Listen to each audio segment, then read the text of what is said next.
Osman university arts కాలేజీలో చదువుకుంటున్న రోజుల్లో ఇలాంటి నవల ఒకటి రాయాలని అనే ఐడియా అప్పుడు వచ్చింది. దానికి మూల కారణం ఏమిటంటే, నేను ఆర్ట్స్ కాలేజీలో చదువుకుంటున్న రోజుల్లో ఒక విపరీతమైన మానసిక సంఘర్షణకు గురయ్యాను. చాలా బాధలు పడ్డాను. నేను ఒక పల్లెటూరు నుంచి వచ్చి ఈ మహానగరానికి వచ్చేటప్పటికి ఈ పల్లెటూరి వాతావరణానికి ఈ మహానగరపు వాతావరణానికి అడ్జస్ట్ కావడం నాకు చాలా కష్టమైంది. అట్లాగే నేను హాస్టల్లో ఉన్నప్పుడు నా చుట్టూ ఉన్న విద్యార్థులను చూసినప్పుడు, అలాగే నా పరిస్థితిని చూసినప్పుడు ఒక రకమైనటువంటి మానసిక వైక్లభ్యానికి గురయ్యాను. ఇవన్నీ కూడా ఒకరోజు పర్టికులర్గా ఒకరోజు చాలా బాధాకరమైన సంఘటనలు జరిగినాయి. అప్పుడు అనుకున్నాను ఏంటంటే ఈ రోజు జరిగిన సంఘటనలన్నింటినీ కూడా తీసుకొని దీని ఒక నవలగా రాస్తే ఎట్లా ఉంటుంది అనే ఐడియా వచ్చి దాని గురించి చాలా ఆలోచించి దాదాపు 2-3 సంవత్సరాలు దాని మీద నేను వర్క్ చేసి ఆ నవల రాశాను.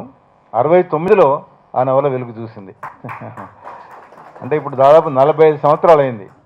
అయితే ఈ నవలను ఎట్లా మనం పాఠకులు ఏ విధంగా రిసీవ్ చేసుకుంటారు అనేది నాకు ఒక భయంగా నేను ఆ నవల్ని పబ్లిష్ చేశాను. ఎందుకంటే మామూలుగా ఉండే నవలల్లో ఉండే ఆ పాత్రలు కానీ, ఆ లవ్ అఫేర్స్ కానీ, అపార్థాలు ఇవన్నీ ఏమీ లేవు.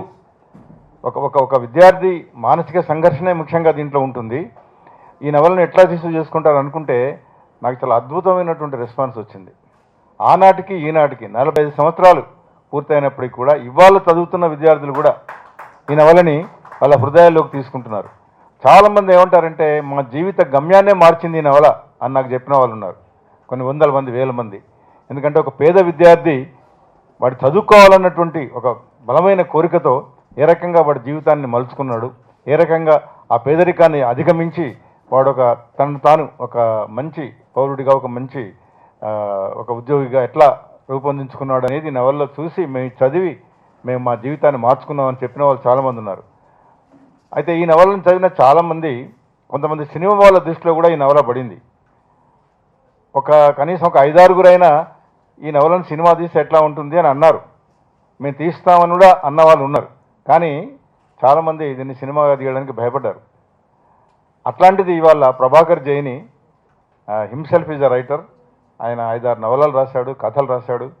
ఆయన కమర్షియల్ ట్యాక్స్ ఆఫీసర్గా పనిచేసినప్పటికీ కూడా ఆయన హృదయం ఎప్పుడు కూడా ఈ సాహిత్యం మీదనే, కళల మీదనే ఉంది. అందుకని ఆయన ఇవాళ ఈ నవలని సినిమా తీస్తానని ఒక సాహసోపేతమైన నిర్ణయం తీసుకున్నాడు. ఆయన ఆ నిర్ణయం తీసుకొని దాన్ని అమలు చేశాడు. అది గొప్ప విషయం. చాలామంది మేము సినిమా తీస్తామన్న వాళ్ళు ఉన్నారు, కానీ తీసి దాన్ని చూపించిన వాళ్ళు ఎవరు లేరు. అట్లాంటిది ఇవాళ మన ప్రభాకర్ జైని ఇంత సాహసోపేతమైన నిర్ణయం తీసుకొని ఈ సినిమాను పూర్తి చేసి ఒక భాషలో కాదు, నాకు చాలా నచ్చిన విషయం ఏంటంటే ఆయన హిందీ, తమిళ్, మలయాళం, ఆఖరికి ఇంగ్లీష్లో కూడా ఆయన డబ్ చేసి దీన్ని 5 భాషల్లో రేపు విడుదల చేయబోతున్నాడు. చాలా చాలా చాలా గొప్ప విషయం. తర్వాత నాకు బాగా నచ్చిన విషయం, ఈ సినిమా షూటింగ్ అప్పుడు నేను 4-5 సార్లు వెళ్ళాను. ఆయన ఆర్ట్స్ కాలేజీలో ఒక 5 రోజుల పాటు ఈ సినిమాని షూట్ చేశాడు. ఇది నేను ఆర్ట్స్ కాలేజీలో నేను చదివాను కాబట్టి ఎక్కువ సంఘటనలు అక్కడే జరిగాయి. ఆ ఆర్ట్స్ కాలేజీ క్యాంపస్లోనే ఈ నవల జరుగుతుంది. ఈ నవలలో ముఖ్య సంఘటనలన్నీ అక్కడే జరుగుతాయి. అది ఆయన ఆర్ట్స్ కాలేజీని ఎంచుకోవడం. అయితే ఆర్ట్స్ కాలేజీ వాళ్ళు పర్మిషన్ ఇవ్వడానికి కొద్ది కష్టపెట్టారనుకోండి. మొదలు అసలు పట్టణ పర్మిషన్ ఇవ్వమన్నారు. సరే, ఏదో రకంగా దాన్ని మేము మేనేజ్ చేసి అక్కడ పర్మిషన్ తెచ్చుకొని 5 రోజులు ఆయన అక్కడ షూటింగ్ చేశాడు. చాలా బాగా ఆ సీన్స్ ఆ షూటింగ్ అవుతున్నప్పుడు నేను చూశాను. చాలా బాగా వచ్చాయి అవి. తర్వాత ఇంకొకటి నాకు బాగా నచ్చిన విషయం ఏంటంటే, దీంట్లో పాత్రలు, ఇందులో ఆర్టిస్టులు అందరూ కూడా చాలా చక్కగా సరిపోయారు ఆ పాత్రలకి. ఇప్పుడు సార్ రవి పాత్ర వేసిన ఆ శ్యామ్ ఇక్కడే ఉన్నాడు. నేను రవి పాత్ర ఎట్లా ఉండాలని నేను సంకల్పించాను, ఆ పాత్రను నేను ఇలా ఉండాలి, ఆ పాత్ర వేసేవాడు ఈ రకంగా ఉండాలి అనుకున్నాను. సరిగ్గా అట్లాగే ఉన్నాడు. 1000 ఏళ్ల తెలుగు సాహిత్యంలో ఎన్నదగ్గ కొన్ని గొప్ప రచనల్లో అంపశయ్య నవీన్ గారిది ఉందన్న. ఆయన ముందు నిలబడ్డమే నా దృష్టిలో నాలాంటి వాడికి చాలా గొప్ప విషయం. అలాంటి నవని సాధారణంగా నేను కూడా సినిమాల్లో గతంలో పనిచేసిన వాడిని కాబట్టి, ఇప్పుడు పనిచేస్తూ కాస్త కూస్త ఉన్నవాడిని కాబట్టి, సినిమాకి స్క్రీన్గా తీసుకురావడం, స్క్రీన్ పైకి తీసుకురావడం అనేది మామూలు విషయం కాదు. అబ్స్ట్రాక్ట్ తోటి కూడినది. అంటే ఏమీ కనిపించదు. నీ మీద నాకు ప్రేమ ఉంది అని అన్నామనుకోండి, దాన్ని ఏం చెప్పలేం. అదే స్వీట్ బాక్సో లేకపోతే గులాబీ పువ్వు ఇస్తే అప్పుడు అది ప్రేమను ప్రకటించినట్టు అవుతుంది. అంపశయ్య నవలలో అలాంటి అబ్స్ట్రాక్ట్ని తీసుకొచ్చి ఆయన ఏ హృదయంతో అయితే రాశారో, ఏ అనుభవంతో అయితే రాశారో, ఏ యవ్వనపు తాలూకు ఛాయలతో రాశారో వాటిని యథాతథంగా స్క్రీన్ మీద తీసుకురావడం నిజంగా ప్రభాకర్ జైన్ గారిని సాహసం అనే చెప్పాలి. అందులో ఆయన సఫలీకృతులు అవుతున్నందుకు అభినందించక తప్పదు. మామూలుగా ఏదైనా కళాఖండంతో సినిమా ముఖ్యంగా మనము కనెక్ట్ అవ్వాలి అంటే ఐదర్ మన అనుభవం స్క్రీన్ మీద ఉండాలి, లేదా మనకి తెలియని అనుభవం ఏదో ఒకటి ఉండాలి. ఇదే సినిమా కనుక బహుశా అంపశయ్య 1990లో వచ్చి ఉంటే అప్పటి యూత్కి వాళ్ళ అనుభవాలతో కనెక్ట్ అయ్యి ఉండేది. ఇప్పుడు యూత్కి అనుభవాలు లేవు, అనుభవాలు ఉన్నాయన్న భ్రమ మాత్రమే ఉంటుంది. నాకు తెలిసినంత వరకు మరదలతోటి చిన్న చిన్న సరసాలు కావచ్చు, ఎవరికీ తెలియకుండా కొద్దిగా చిన్న తాలూకు ఇంతకైనా చెప్పకూడదు లాంటివి నిజానికి వాళ్ళ యూత్కి తెలియదు. అంపశయ్య సినిమా చూస్తే వాళ్ళు ఎలా ఉండేవారా నా ముందటి తరం, ఇదా అసలైన అనుభూతి అంటే, రసజ్ఞత అంటే ఇదా, రసానుభూతి అంటే ఇదా అని కూర్చున్న ప్రతి ప్రేక్షకుడు ముఖ్యంగా యూత్ కనెక్ట్ అవుతూ ఇందాకన సార్ చెప్పినట్టుగా రత్తి పాత్రలోకో లేకపోతే కనుక రవి పాత్రలోకి వెళుతూ వెళ్ళే విధానం నిజంగా ఖచ్చితంగా గొప్పగా ఉంటుందని మాత్రం చెప్పవచ్చు. ఇలాంటి గొప్ప కళాఖండంలో నాకు కూడా స్థానం కలిగినందుకు, నేను కూడా ఒక పాత్ర ధరించినందుకు. ఈ మూవీని మన ప్రభాకర్ జైని సార్ చాలా ఇష్టపడి కష్టపడి తీశారు. మరి అలానే ఇంతకుముందు మీట్లో మనం మాట్లాడుకున్నట్లు ఈ మూవీలో కావాల్సిన కొన్ని ఐటమ్స్ కానీ సార్ చాలా కష్టపడి సంపాదించి లైక్ స్విచెస్ గురించి లాస్ట్ టైం మనం మాట్లాడుకున్నాం. దాన్ని బట్టి మనకు అర్థమవుతుంది అంటే చాలా రియాలిటీకి దగ్గరలో, మరి అలానే అందరికీ నచ్చే విధంగా కూడా చాలా బాగా తీశారు. అండ్ నేను షూట్ చేసినప్పుడు కూడా నేను చాలా గమనించాను, నాకు చాలా ప్రోత్సాహాన్ని ఇచ్చారు. మీ అందరికీ తెలుసు జనరలీ నేను అంటే యూట్యూబ్ షార్ట్ ఫిల్మ్స్ అదేవిధంగా అందరికీ తెలుసు, కానీ నేను కూడా చాలా వెయిట్ చేశాను. అంటే మనకి లైక్ మూవీలో ఏదైనా ఆఫర్ వస్తే బాగుండు, మన యాక్టింగ్కి స్కోప్ ఉండి గుర్తుపట్టేలా కానీ. ఈ క్యాంపస్ అంపశయ్య మూవీలో నేను ఒక కొంచెం సేపు ఉండే క్యారెక్టర్ చేశాను, కానీ ఆ కొంచెం సేపట్లోనే 2 రకాల వేరియేషన్స్లో నన్ను చూపించారు. అండ్ చాలా సరికొత్తగా అనిపించింది, చాలా థ్రిల్లింగ్గా అనిపించింది. అందరూ కూడా మూవీ చాలా బాగా నచ్చుతుంది. అండ్ నేను మనస్ఫూర్తిగా చెప్తున్నాను, మంచి నవలని సినిమాకి తీయండి. సినిమాటిక్ ఫామ్ కొంచెం కష్టమే, సార్ చెప్పినట్టు ఇందాక విజువలైజేషన్ ఇది సంభవ ప్రాబ్లమాటిక్. నేను సెన్సార్ బోర్డు మెంబర్గా కొన్ని 100 సినిమాలు సెన్సార్ చేశాను. ఆర్టిఫిషియాలిటీ కంటే కూడా గ్రౌండ్ లెవెల్లో ఆ స్టూడెంట్ రవి ఎలా సఫర్ అయినాడని చూశాను. రెస్ట్ కొంచెం సినిమాని కొన్ని చేంజెస్ చెప్పాను. సార్ సినిమాకి ఆర్ట్ ఫామ్కి వెళ్ళాలంటే ఫిల్మ్లో 50% వాయిస్ ఉండాలి, మిగతా 50% విజువల్ మీద ఉండాలి. వీళ్ళు డైలాగ్ చెప్పగానే వాళ్ళు డైలాగ్ చెప్పకూడదు. అక్షరాలా పఠించారు ప్రభాకర్ గారు, అక్షరాలు. అప్పుడు నేను చెప్పాను, సార్ ఈ సబ్జెక్టు నవీన్ గారు రాసిన థాట్ మలయాళం లాంటి చోటకి వెళ్తే సూపర్ హిట్ అవుతుంది సార్ బొమ్మ అనగానే ఆయన వెంటనే నా మాట మీద మలయాళంకి చేశారు.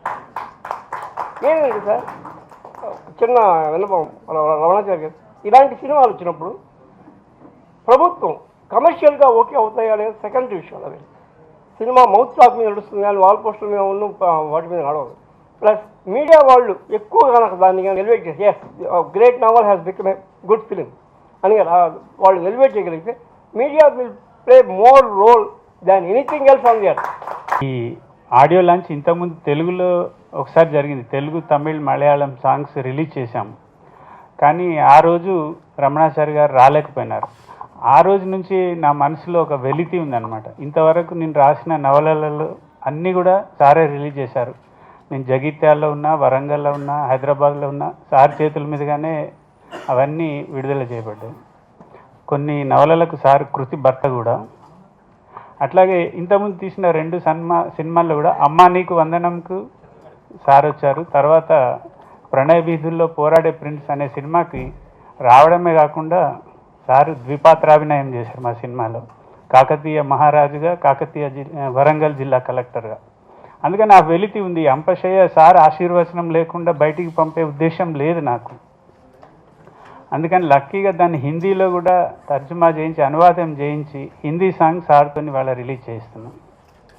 ఈ సినిమా ఎందుకు చూడాలి అందరంటే, ఇది సార్వజనీనమైన సబ్జెక్ట్. ఏ క్యాంపస్లో చదివిన ఏ విద్యార్థి అయినా అంపశయ్య నవీన్ గారైనా, కేవి రమణాచారి గారైనా, కేసీఆర్ గారైనా, నేనైనా, మీరైనా అందరం ఆ అంపశయ్య దశను దాటి జీవితంలోకి ప్రవేశించిన వాళ్ళము. ఈ సినిమాలో మేము ఇంతకుముందు కూడా అమ్మా నీకు వందనం సినిమాలో కూడా కొన్ని నిర్ణయాలు తీసుకున్నాం అనమాట. ముఖ్యంగా తెలుగు నటులే ఉండాలి, తెలుగు నేటివిటీ ఉండాలి, మేకప్, కాస్ట్యూమ్స్, లైటింగ్, డ్యాన్సులు, పాటలు ఏవి ఉండొద్దని ఒక నిర్ణయం తీసుకున్నాం అనమాట. మీరు సాంగ్ చూశారు ఇందాక, అందులో కిన్నెరమెట్ల మొగులయ్య అని మన ఒక జానపద కళాకారుణ్ణి కావాలని తీసుకొచ్చి పెట్టించాము. ఆయన మమ్మల్ని చాలా ఆడుకున్నాడు అనుకోండి, కానీ మొదటికైతే ఆయనతో తీయించాము. అట్లాగే ఈ సినిమాలో మొన్న ఒకసారి సార్ దగ్గర కూర్చున్నప్పుడు శరత్ జ్యోత్స్న రాణి అని హెచ్సియులో తెలుగు డిపార్ట్మెంట్ ప్రొఫెసర్ అంట, అక్కడ ఉన్న వాళ్ళు చెప్పారు ఇట్లా అంపశయ్య నవల తీస్తున్నారు, రవి పాత్ర ఎవరు వేస్తున్నారు సార్ అని అడిగింది. రత్తి పాత్ర ఎవరు వేస్తున్నారు అంటే అట్లా పాత్రలతోటి ఐడెంటిఫై అయిపోయి వాళ్ళని ఓన్ చేసుకున్నారనమాట. వాళ్ళ మనసుల్లో ఒక పాత్ర ఉండిపోతుంది, రవి అంటే ఇట్లా ఉండాలి, ఈ సంఘటన ఈ విధంగా ఉండాలని వాళ్ళు ముందు నుంచి ఫిక్స్ అయిపోయి ఉన్నారనమాట. వాళ్ళ అంచనాలకు ఏ మాత్రం తగ్గకుండా, ఇంకా చెప్పాలంటే వాళ్ళు ఊహించిన దానికంటే గొప్పగా, అంటే మన మనసులో ఒకళ్ళు ఒక రకంగా ఊహించుకుంటారు, ఇంకొక రకంగా ఊహించుకుంటారు, కానీ అందరికీ ఆమోదయోగ్యమైన ఒక పాత్రను సృష్టించి అందులో ఒక నటుని వాళ్ళు ముందు నుంచి ఫిక్స్ అయిపోయి ఉన్నారనమాట. వాళ్ళ అంచనాలకు ఏ మాత్రం తగ్గకుండా, ఇంకా చెప్పాలంటే వాళ్ళు ఊహించిన దానికంటే గొప్పగా, అంటే మన మనసులో ఒకళ్ళు ఒక రకంగా ఊహించుకుంటారు, ఇంకొక రకంగా ఊహించుకుంటారు, కానీ అందరికీ ఆమోదయోగ్యమైన ఒక పాత్రను సృష్టించి అందులో ఒక నటునితోటి నటింపజేస్తే చాలా అద్భుతమైన ఫీలింగ్ కలిగింది. సార్ అంపశయ్య నవీన్ గారు కూడా నాకంటే ఎక్కువ ఆతృతుంది సార్కి సినిమా ఎట్లా వస్తుంది, అవుట్పుట్ ఎట్లా ఉంటుందని. చాలాసార్లు పాపం హైదరాబాద్ నుంచి కష్టపడి, వరంగల్ నుంచి కష్టపడి వచ్చారు, వరంగల్లో షూటింగ్ అయినప్పుడు వచ్చారు. సార్ మీద ఒక చిన్న సీన్ కూడా షూట్ చేశాము. అట్లాగే ఇందులో శ్యామ్ ఇప్పుడు ఇందాక పరిచయం చేసినాం కదా, మీరు అతనికి ఇక్కడ ఉన్న పోస్టర్కి అసలు ఏ మాత్రం సంబంధం లేదండి. అంటే ఇంత బరువైన పాత్రను త్రూ అవుట్ మెయింటైన్ చేయాలి, దాన్ని బోయాలి, ఆ భారాన్ని మోయాలని అంటే ఆ గడ్డం పాపం 3 నెలలు అట్లాగే ఉంచుకున్నాడు. వేరే సినిమాలకు అవకాశం వచ్చినా పోకుండా గడ్డాన్ని మాత్రం ఉంచి మాకు చాలా కోఆపరేట్ చేశారు. ఈ సినిమాలో అందరికీ ఆప్యాయంగా ఒక విధమైన అటాచ్మెంట్ కలిగిన పాత్ర రత్తి పాత్ర అన్నమాట. ఆమె పావని రాలేకపోయింది ఇవాళ, కానీ చాలా అద్భుతంగా నటించింది. ఒక్కొక్క అమ్మాయి just intermediate final year exams రాసింది అమ్మాయి మొన్ననే. మనం ఆ అమ్మాయిని 14 ఏళ్ల వయసు నుంచి 26 ఏళ్ల వయసు వరకు ఆ గ్రోత్ చూపించామంటే it's a travel from 14 years to 26 years. చిన్నప్పుడు ఒక పసిపిల్ల దగ్గర నుంచి జీవితంలో మోసపోయి ఒక వేశ్య పాత్రగా మారి ప్రాణాలకు సైతం లెక్క చేసేంత స్టేజ్కి వచ్చిందనమాట. ఆ పాత్రను ఆమె అద్భుతంగా పోషించింది. అలాగే ఇందులో ఈ సినిమాను నేనైతే సుమారు ఒక 100 సార్లు చూశానండి. కానీ ఒక్కొక్క స్టేజ్ అంటే ఎడిటింగ్ అయినాక, డబ్బింగ్ అయినాక, ఆర్ఆర్ అయ్యాక, డిఏ అయ్యాక, మళ్ళీ సౌండ్ ఎఫెక్ట్స్ అయ్యాక, చివరిగా మొన్న చూసాము. అందులో ఒక అద్భుతమైన 2 విషయాల వల్ల ఆ సినిమా చాలా గొప్పగా తయారైంది. అంటే ప్రతి దర్శకుడు అదే చెప్తుంటాడు, అంటే మాది కమర్షియల్ కాదు కాబట్టి నేను చెప్పాల్సిన అవసరం లేదు. ఇందులో ఆర్ఆర్ రికార్డింగ్ ఘంటసాల విశ్వనాథ్ గారు ఎంత అద్భుతమైన మ్యూజిక్ ఇచ్చారంటే, నేనంటే ఓకే నేను రచయితని కాబట్టి ఓకే, నాతో పాటు కెమెరామెన్ రవికుమార్ గారు, ఒక లాయర్ గారు ఉన్నారు వాల్మీకి గారు, తిరుపతి రెడ్డి గారు, వీళ్ళైతే వాళ్ళందరికీ ఆ సినిమా చూసి బయటకు వస్తుంటే కళ్ళ నిండా నీళ్లు గారినాయి అనమాట. అంటే మనం ఒక ప్రొఫెషన్లో ఎన్నో ఏళ్ళుగా చేస్తున్న వాళ్ళకి అంత సున్నితమైన భావాలను కలిగించేంత గొప్ప ఆర్ఆర్ను ఘంటసాల విశ్వనాథ్ ఇచ్చారు. Thank you very much sir, I congratulate you on the dais. అట్లాగే ఈ సినిమాలో కొన్ని పరిమితులు ఉన్నాయి, మాకు బడ్జెట్ పరిమితులు.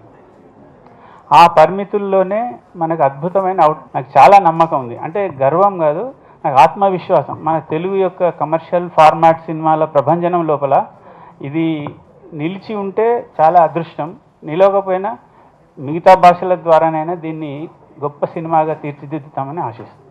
आज मैं बहुत खुश हूँ क्योंकि आज ये कांटों की शैया नावल के अनुसार जो कैंपस ऑडियो रिलीज हुआ है वो ऑडियो कैंपस रिलीज करने में मुझे भागस्वामी बनाने में मैं बहुत ही संतुष्ट हूँ और बहुत खुश हूँ. मैं बहुत आभारी हूँ प्रभाकर जैनी कपल को. Thank you Prabhakar Jaini. నాకు ప్రభాకర్ జైనికి మధ్య ఉండేటువంటి అనుబంధం చాలా గొప్పది.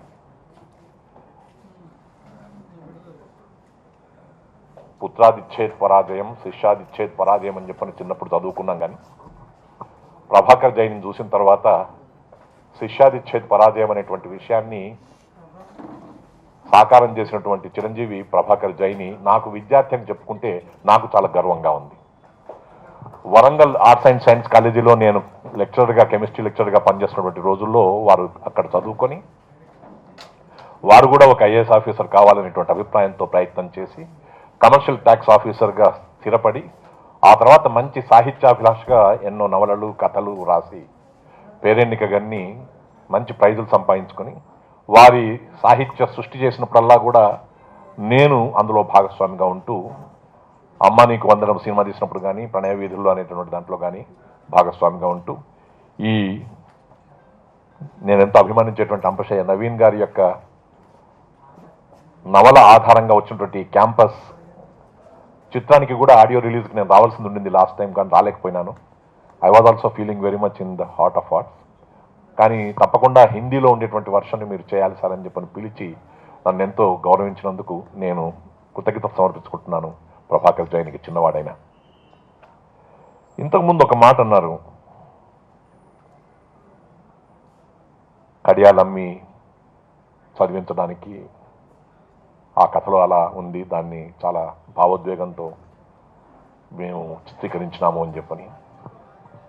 అంపశయ్య నవీన్ గారు మాట్లాడేటప్పుడు కూడా గ్రామంలో ఉండి ఈ నాగరికత ఉండేటువంటి ఈ నగరానికి వచ్చి ఇమడలేక, అడ్జస్ట్ కాలేక ఎలా బాధపడ్డామనేటువంటిది దాదాపు 46 ఏళ్ల క్రితం తీసినటువంటి నవల, రాసినటువంటి నవల ఎలా ఉంటుందో అని చెప్పినటువంటి భావాన్ని ఆయన చెప్తే, ఇవాళ ప్రభాకర్ జైని చెప్పిన,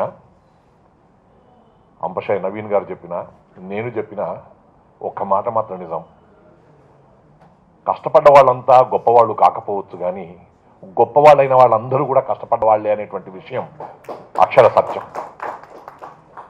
ప్రభాకర్ జైని ఎక్కడైతే ఆగాడో, ఎక్కడైతే ఆపాడో అక్కడ నేను ప్రారంభిస్తున్నాను.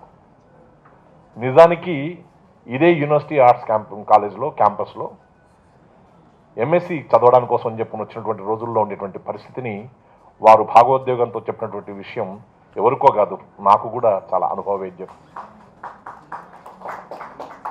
నేను కాదు, నాలాంటి వాళ్ళు చాలామంది ఈ ప్రపంచంలో గొప్పవాళ్ళైనటువంటి వాళ్ళందరూ కూడా చిన్నప్పుడు కానీ, చదువుకునేటప్పుడు కానీ, ఒక వయసులో ఉన్నప్పుడు కానీ చాలా కష్టపడి ఒక లక్ష్య సాధన కోసం చెప్పిన ప్రయత్నం చేసేసి సంకల్ప శుద్ధితోని సంకల్ప సిద్ధిని పొందినటువంటి వాళ్ళే తప్ప ఏదో ఆలోచించేసేసి ఎప్పుడో ఊహకొచ్చేసేసి నేను ఇప్పుడు ఐఏఎస్ అవుదాం అనుకుంటున్నానని చెప్పని ఎక్కడో బంజారాయిట్స్లో కూర్చొని లేకపోతే జూబ్లీ హిల్స్ పోయి ఓ విమానం ఎక్కి రావు స్టూడియోస్లో చేరి అక్కడి నుంచి దిగి మళ్ళీ ఇక్కడ ఏదో రాద్దాం అనుకుంటున్నాను, కానీ ఫస్ట్ అటెంప్ట్ రాలేదు నాకు, తర్వాత చూద్దాం అనుకుంటున్నాను, ఇప్పుడు రెండో అటెంప్ట్ చేస్తున్నాను, ఇట్లా అనుకునే వాళ్ళలో ఎప్పుడు కూడా వాళ్ళు గెలుస్తారనో గెలుపు పొందుతారనో అనేటువంటి అభిప్రాయం తక్కువగా ఉంటుంది. ఎప్పుడైనా కానీ ఎక్సెప్షన్స్ ఆర్ ఆల్వేస్ దేర్, అది వేరు విషయం. కానీ కష్టపడి ఎవరైతే లక్ష్య సాధనతో ఉంటారో వాళ్ళకు మాత్రమే విజయం తప్పకుండా పొందుతాము అని చెప్పినటువంటి అభిప్రాయంతో 69లో వారు రాసిన అంపశయ్య నవల నేను ఆ రోజుల్లోనే చదివి వారి అభిమానిగా మారినటువంటి విషయాన్ని నేను సభాముఖంగా అంపశయ్య నవీన్ గారికి చెప్పుకోవాల్సిన అవసరం ఉంది. అంపశయ్య నవల రాసిన తర్వాతనే నవీన్ గారు జీవితంలో లేక సాహిత్యోద్యానవనంలో ఒక సీతాకోక చిలుక స్థాయికి ఎదిగారు. ఆ తర్వాత ఎప్పుడు కూడా లేటే కొంతమంది జీవితాల్లో. ఆ కేంద్ర సాహిత్య అకాడమీ అవార్డు ఎప్పుడూ రావాల్సింది మా నవీన్ గారికి, రాకపోతే కేంద్ర ప్రభుత్వానికే అవమానకరం, కానీ మనకే వచ్చింది, వాడు ఇస్తేమి ఇవ్వకపోతేమి. అవార్డులు ఈ ప్రభుత్వాలు ఇచ్చేటువంటి వాటి మీద మనం ఎప్పుడు ఆధారపడాల్సిన అక్కర్లేదు. ప్రజాహృదయాధిష్ఠితులైనటువంటి వారు ఎవరైతే ఉంటారో వాళ్ళకి జనమే నీరాజనం ఎత్తుతుంది. కాబట్టి కేంద్ర సాహిత్య అకాడమీ అవార్డు ఇచ్చి కేంద్ర ప్రభుత్వం తనకు తానుగా గౌరవించుకున్నది మా అంపశయ్య నవీన్ గారిని గౌరవించుకునని నేను ఎప్పటికప్పుడు చెప్దామనుకున్నాను.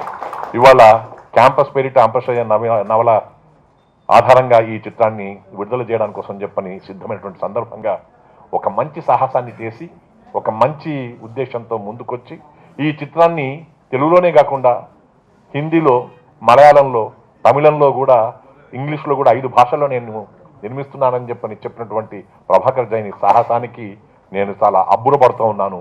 వారి యొక్క ప్రయత్నం విజయవంతం కావాలని ఆ భగవంతుని ప్రార్థిస్తూ ఉన్నాను. ఆయన మాట్లాడుతూ ఉన్నప్పుడు ఒక మాట అన్నారు, తెలుగులో కాకుండా తక్కినటువంటి భాషల్లో అని. కాదు, తెలుగులో కూడా చేయాల్సినటువంటి బాధ్యత మన తెలుగునాట ఉండేటువంటి ప్రజలకు అందరికీ ఉంది. మంచి సినిమాలు రాలేదని చెప్పడం చాలా సులభం. మంచి సినిమా వచ్చినప్పుడు దాన్ని ఆదరించకపోవడం అనేటువంటిది మన దౌర్భాగ్యం. ప్రసాద్ గారికి కానీ, నాకు కానీ, ఇక్కడ ఉండేటువంటి వాళ్ళలో చాలా మందికి తెలుసు సినిమా రంగం ఎంత చిత్రమైన రంగమో. అందుకే దాని పేరు చిత్రరంగం. ఎప్పుడు ఎట్లా ఉంటుందో తెలియదు మనకు. కానీ అన్నమయ్య పిక్చర్ రిలీజ్ కావడానికి కోసం చెప్పని ఆ నిర్మాత పడినటువంటి పాటలు ఏంటో నాకు తెలుసు. శంకరాభరణం చిత్రం విడుదలవుతున్నప్పుడు ఆనాటి నిర్మాత కానీ, దర్శకుడు కానీ పడిన పాటలు నాకు తెలుసు. మంచి అనేటువంటిది మొట్టమొదట చూసేటువంటిది కొంచెం ఇబ్బందికరమైనటువంటి పరిస్థితి.